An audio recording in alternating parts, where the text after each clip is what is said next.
Welcome to School of PE podcast. I'm your host, Chris Miller, and I'm so glad that you could join me this week. We are going to discuss topics about FE, PE, and SC, and we're also going to answer questions that will help students prepare for their exams. Let's get started. Hello, everyone, and welcome back to another exciting podcast episode for School of PE. Got a special guest here with us today, Mr. Ivan Hoffman, PE, out of Southern California. So let's give him a warm welcome. Ivan, thanks for coming on. Oh, thanks for having me. So if you could just kind of start things off, tell the audience a little bit about yourself, and then we'll get into today's topic. Okay, yeah, definitely. Electrical engineer, PE. I have my master's in power and systems engineering, so that was a lot of fun. I've done a little bit of everything, thankfully. My career has been pretty diverse. I've got to work as a project manager. I've done electrical engineering, electrical designer, and a little bit of electrician, actually. So I've kind of been all over the place. Yeah, it sounds like you've had quite the journey. So I'm excited to talk to you today about, I think our topic is industrial versus commercial electrical engineering. Yeah, no, that definitely is going to be a fun topic. Thank you. Yeah, no, thanks again. So, when I think of electrical engineering, basically I'm thinking circuits and power systems, and that's about it.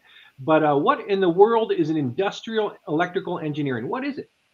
So, yeah, definitely. So I guess if you think industrial, there's a lot of spectrum to it, but I actually got to work at the very big end of industrial. So I was working at a steel mill, which, if you think about it, most of the time it's just a molten metal, couple guys with hammers and things like that is, what comes to mind off the top of my head. So when I was able to get a job there, which was my internship also, it was definitely a different experience because it's very automated nowadays. So, mostly for safety reasons and the need for production. So when I think industrial, I think of very heavy machinery or very dangerous machinery. So since I got to work at a steel mill, which, dangerous and very heavy equipment, and I've also had to the pleasure of working for like a gas company per se. And that was very dangerous because everything's combustible. It was definitely, you learn a lot to take a lot of caution in things you do. I can imagine. It seems like you've been in some somewhat dangerous spectrums, right? You've been in a gas, you had a steel mill, an industrial. You're right. When it comes to steel mill, all I think of is watch where you're stepping, heavy things, above, below you. So caution is definitely an important thing to have. So, what are some of the primary responsibilities of an industrial electrical engineer? So one thing I noticed is that when I was working in more of the industrial side, a typical electrical engineer is actually expected to know a lot of things because most of these industries tend to be very small and concentrated. So you have a lot of not a lot of people that work in the industry, but a lot of product needs to be done. So my responsibilities actually kind of span the gamut. So I was very lucky to work in industrial starting off because it gave me a really depth and breadth. I got to do like office TIs when I was in the industrial sites for corporate offices and things like that. And I also got down to sensors. So I got to do a lot of just like P&ID automation, controls, more controls, but not really the programming outside of the controls. So it was, and then obviously I got to do a lot of power, and that was, the amount of power you use in industrial facilities, it's immense, So those numbers kind of spoiled me in terms of how much power, you're allotted. And then when you compared to pretty much any other industry, it's much easier. When I think, I've seen, you've probably seen power from the super powerful side all the way to the lower end of the spectrum. It's like driving a, like a Dodge Hellcat versus one of those old Chevrolet Sprints. So that's true. That's awesome.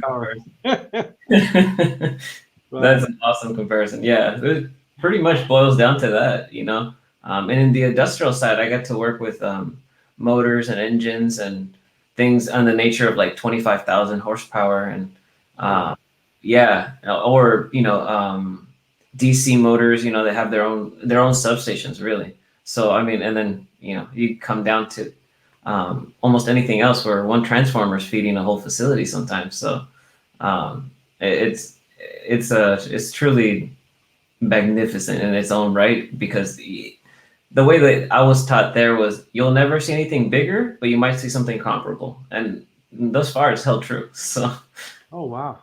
That's yeah, interesting. So, not to kind of get off topic, but I keep thinking about a few moments ago when you said you'd done project management and, you're also an engineer.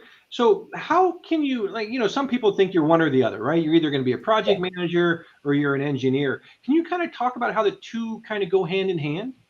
yeah. Honestly, so traditionally when we think project managers, it's the desk guy and he's pushing schedule and all that. And truthfully, that does hold true more often than not. But being an actual engineer with experience in design and being a project manager gives you perspective into a project that when you're trying to meet deadlines or have funding for a certain amount of time and doing all the intricacies that come with project management, which they get tedious. It's good having insight, being able to look at a project and go, you want this in 6 months, but realistically getting the equipment will take 6 months. And Right. so now you're able to develop timelines that actually meet your funding schedule because depending on what kind of funding or what kind of industry you're in for project management, some of those are grants or funds that have target deadlines. So you have to spend that money before you lose it. Or, you have investors that have very demanding deadlines as to when they want a certain product out to market because, obviously they're investing a lot of money and they need that return. So having actual technical background, in my opinion, has helped me pretty much most of my schedules and everything else that I was expecting to do. So um, No, I appreciate that overview. Very insightful. So, we've had the chance to talk about industrial engineering or industrial electrical engineering. So I'm assuming there's a commercial side to it as well. So can you talk a little bit about commercial electrical engineering?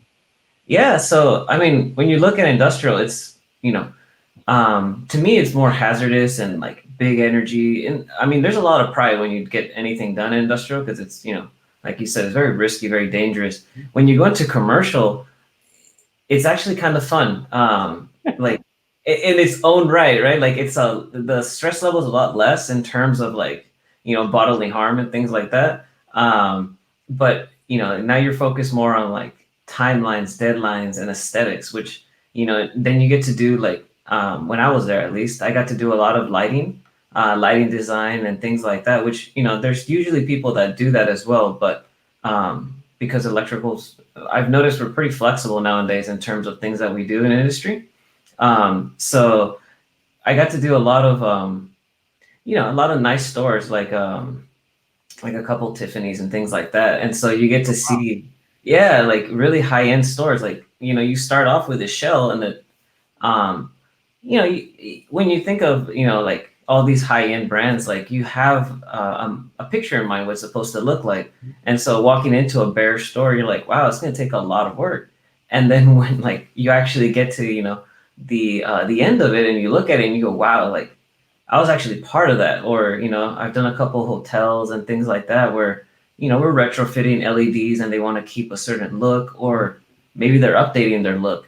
And seeing the drastic change you can do with lighting and a couple spotlights in color or something like that, like it really does. The commercial side's a bit rewarding. I can't say it's not rewarding in terms of um, seeing product at the end of it and actually being able to enjoy it, because you can visit a lot of these places after the fact.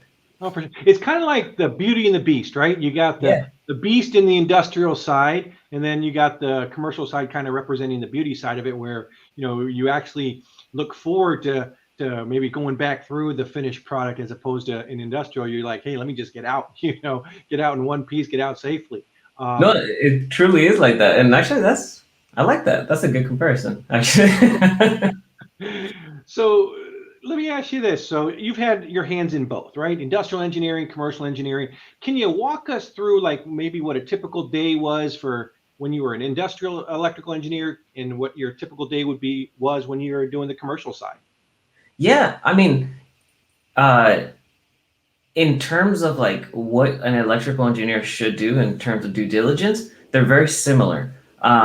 How you do that is drastically different. So in the industrial facility, it was like a 1920s facility, give or take. So you have to go through and like pull out plans for like the original layouts or trying to find projects that over the years you've upgraded that system, right? So you're getting like a history of like what you're going to change, what you're going to upgrade, and because sometimes at the end of it, you get all this background information on that particular device or subsystem that you're working on, and then you start overlaying yours, right? So you're like, okay, this is what I'm planning to install or need to install, and then you'll go out to the field and make sure that a lot of the things that you're thinking still are existing exist because it's never good to go out there and find out that two or three projects have come and gone since the drawings that you have, and so you get like this whole holistic picture, and then obviously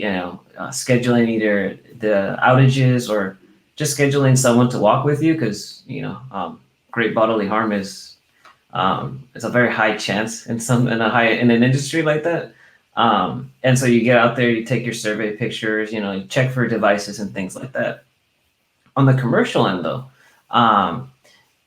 it's interesting because you can actually ask the customer that you're working for to give you like the as-built and things like that they have, or sometimes they have templates that they like you to follow. So in terms of like systems that they want you to buy or lights that they want you to buy, they're usually very specific, or they have like a very detailed performance spec, right? So like the Kelvin color of this light has to be exactly this much. And from there, you kind of have what they're expecting from you. So you can call the utility company there and see if they have their own like transformer. You can drive out there and the transformers have their tags on them. So you can find out like how much power and things like that you're allotted for the facility. But from the template that they give you, you usually have construction that was already previously done for what's called a core and shell. So it's just the outline of the building, really, and basic utilities. And if you have a core and shell, you kind of have an idea of what you're going to be working with. So you can actually start there.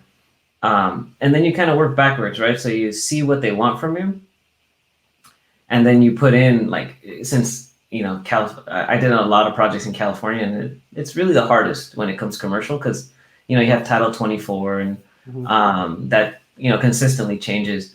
And so you want to work backwards and see what your maximum wattage is. And so you kind of work backwards on this is my allowance, and then you kind of nip at your allowance.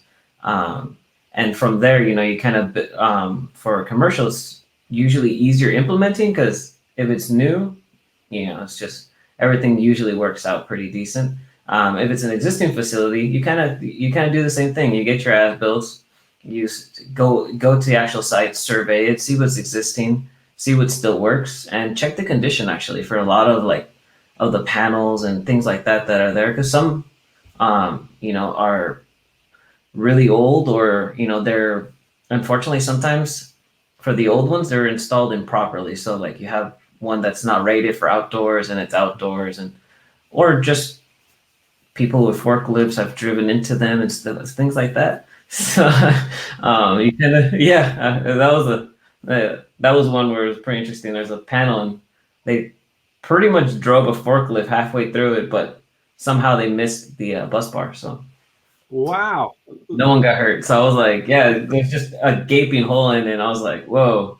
So you get a little bit of everything. Oh yeah, I guarantee if they did that again, they would not be lucky enough to miss it again. That's just that was pure luck. that was definitely one in a million. I don't think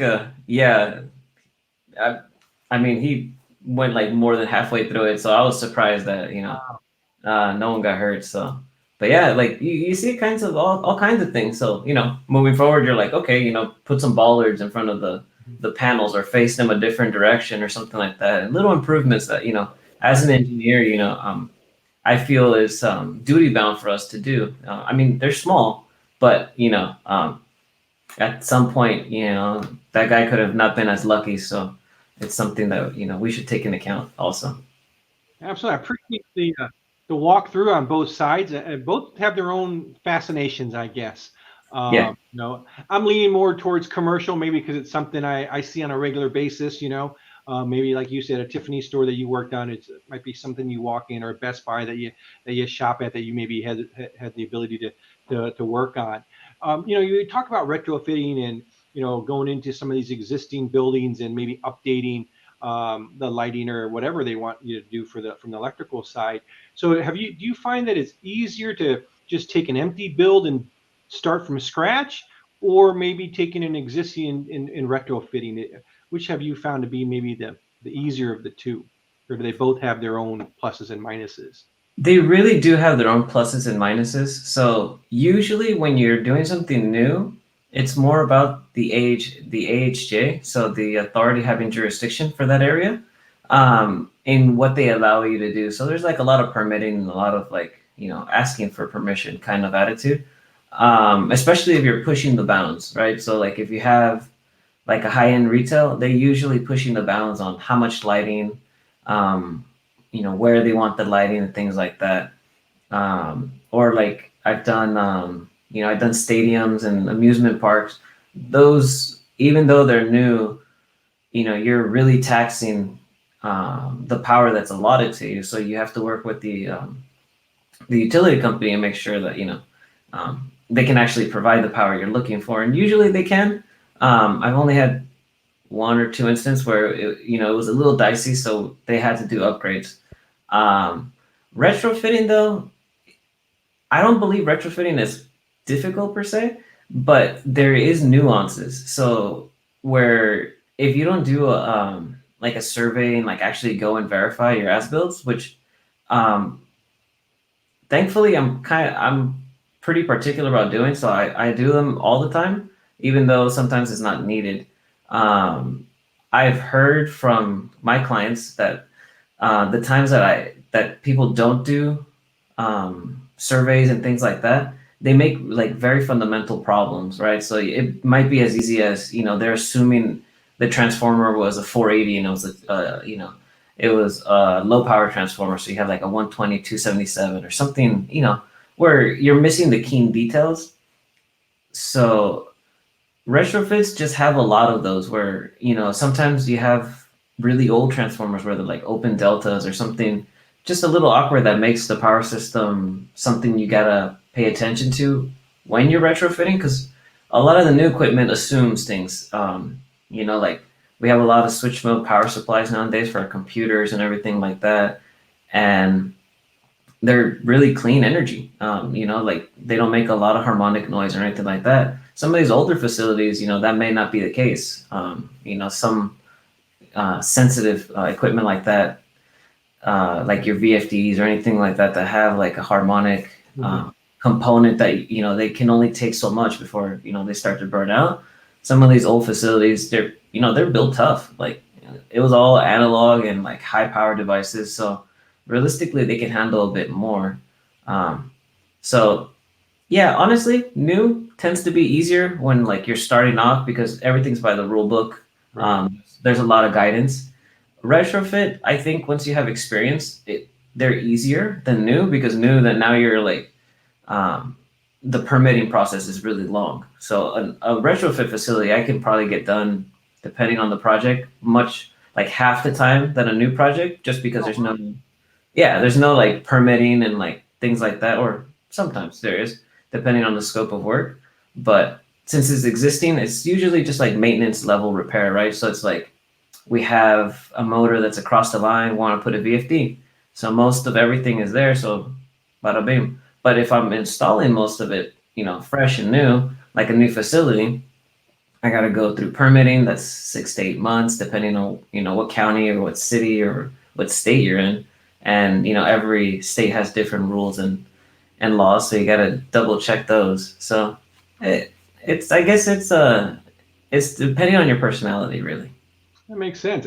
Fascinating walkthrough again. But it's funny, here we are talking, and all I'm thinking about is power. Yeah. It's like when you talk about electricity or electrical engineering, power is just it stays in. It's like that the movie The Lord of the Rings, right? Everyone's going after that ring, and here Yeah. electrical, it's more power. Like I don't know if you ever watched that old TV show Home Improvement.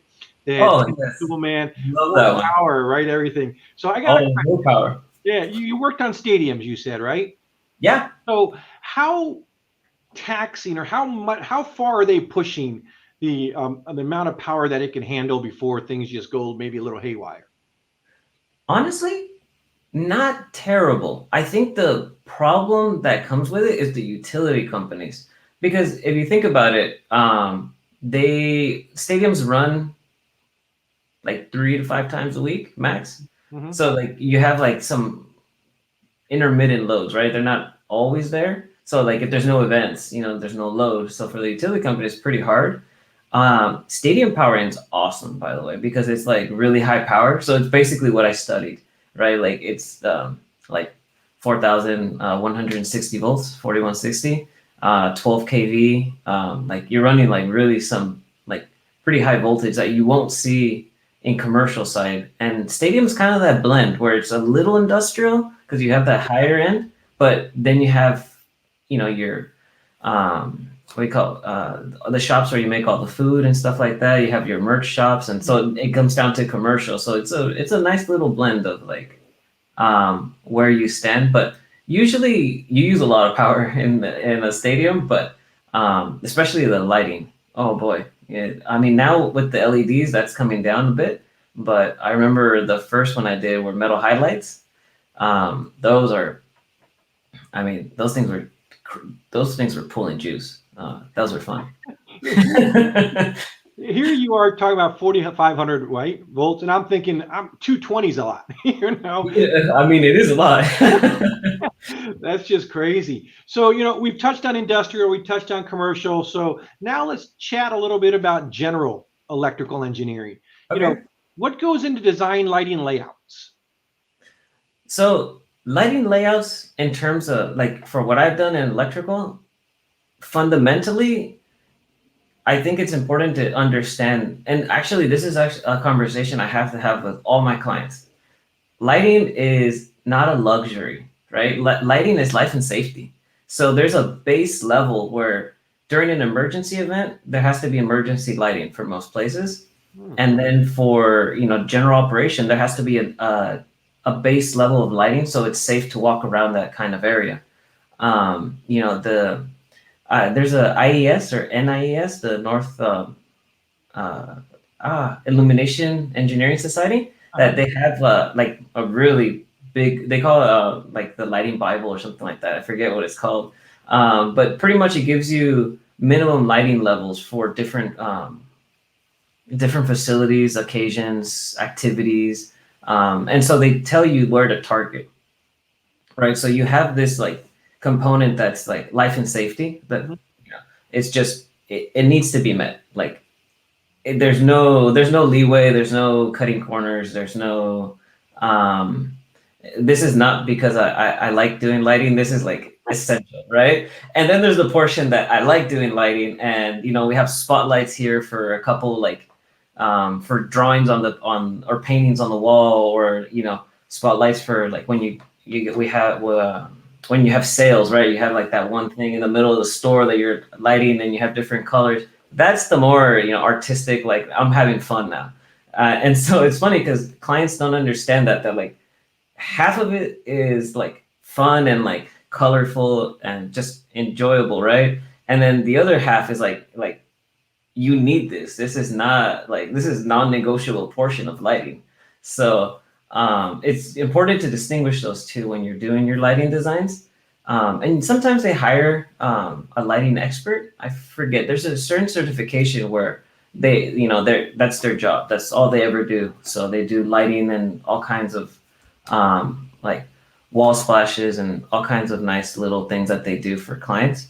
So electrical engineers focus more on like this is a base necessity, like this is for safety, and sometimes we're lucky enough that we can kind of do some of the fun stuff. So Right.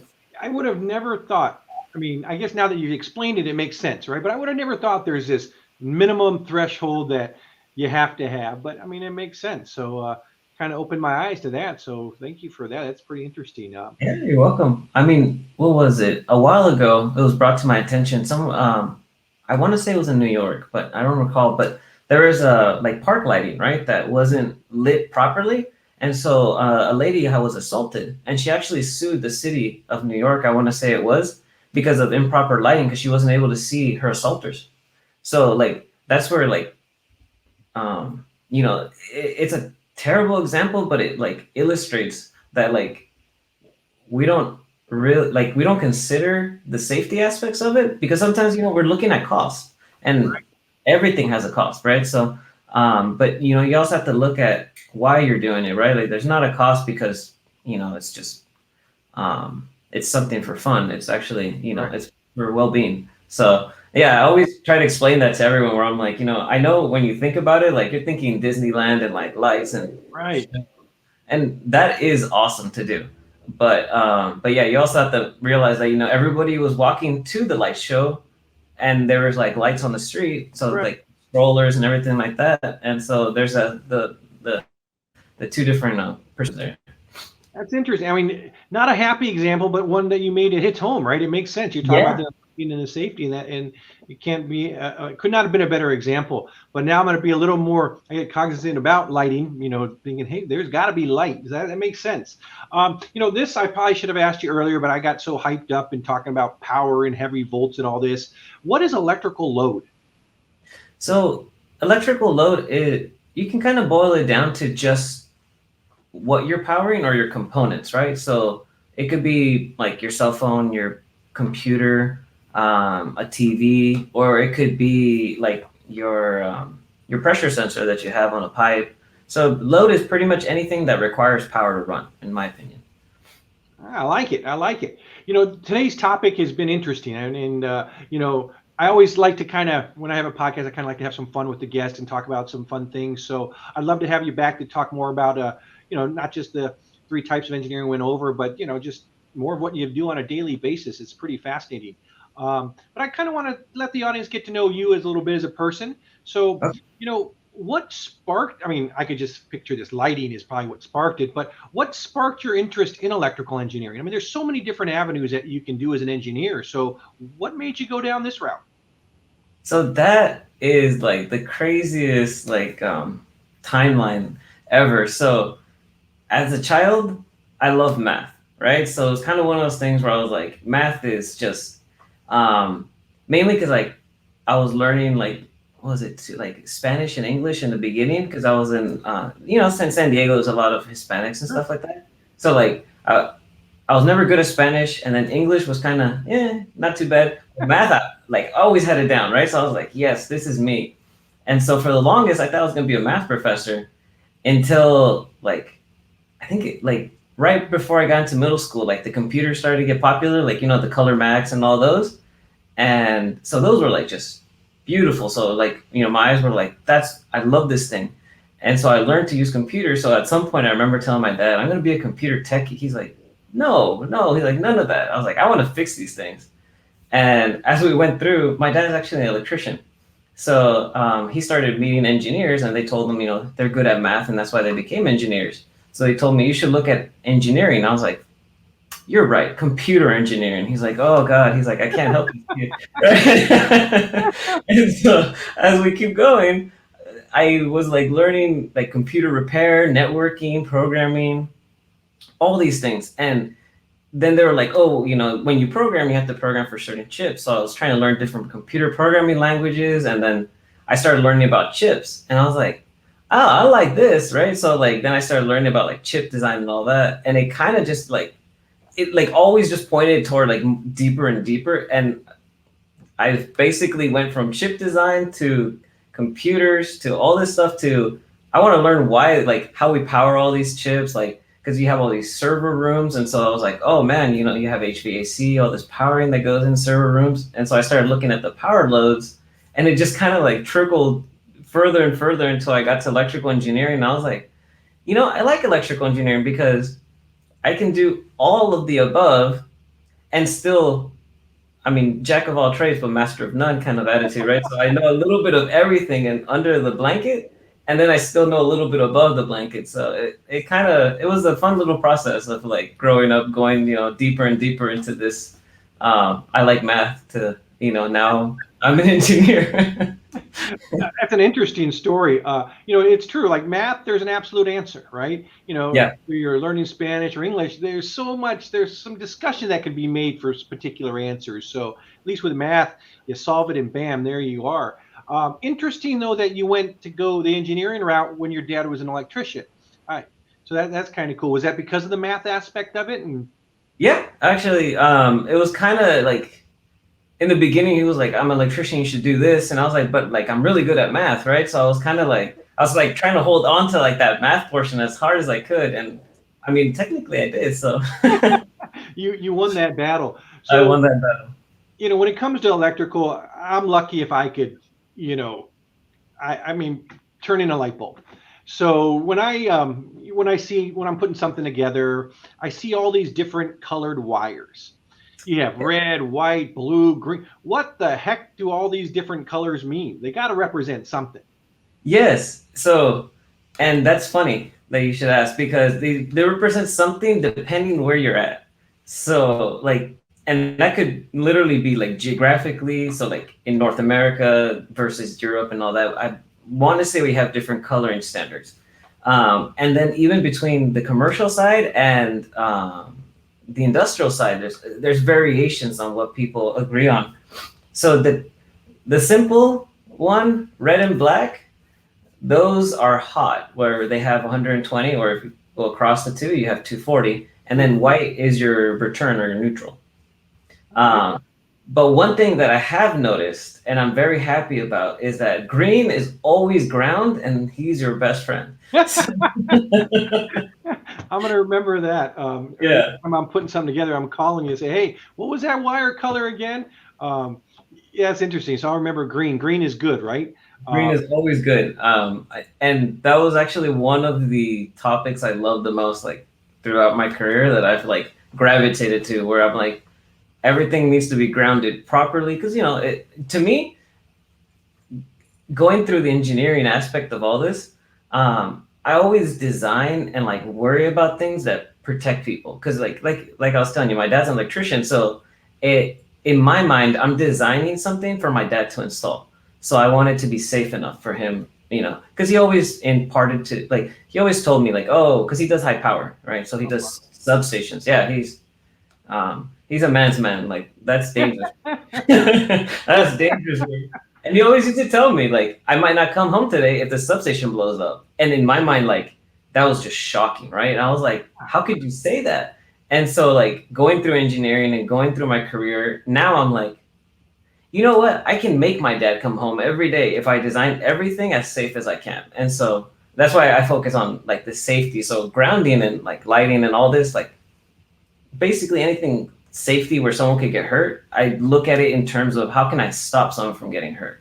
So I think that's been like, even though I think my dad kind of meant it in like a I'm a tough guy, like don't worry about me kind of perspective, I like internalized it where I'm like, you know what, I can make it safer, so nobody has, like, at least nobody that works on my projects hopefully has to worry about any of that, right? So they can go home safely. And so yeah, it was kind of fun. But yeah, green is my best friend. It makes me feel good. I love the way you look at it. I mean, that's a great, thing. You're building things for your dad to make sure he's safe to install. That's pretty cool.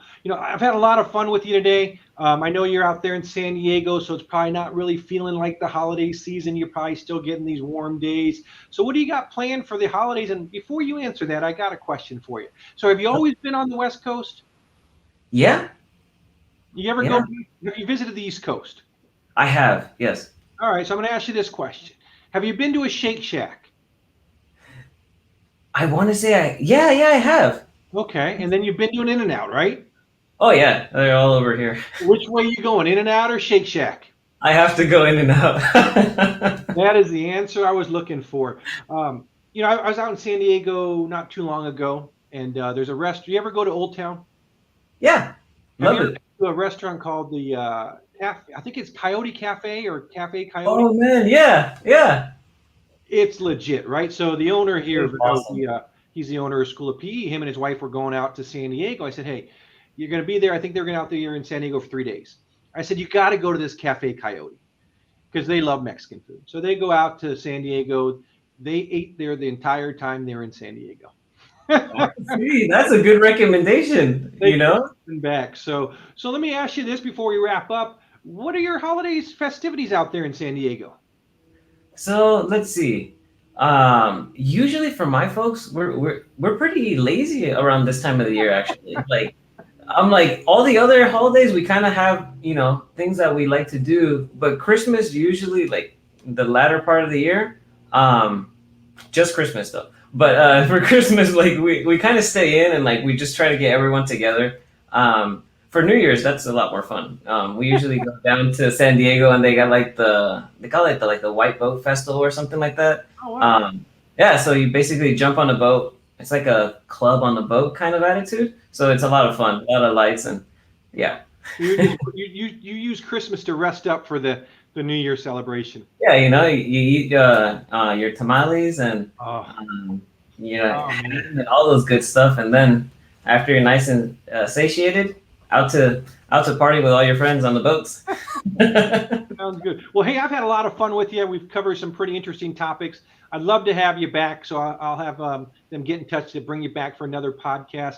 To everyone else out there, I wish you a happy holiday season. Be safe. Ivan, thanks so much for coming on and joining us here today. Oh no, thanks for having me, and I'm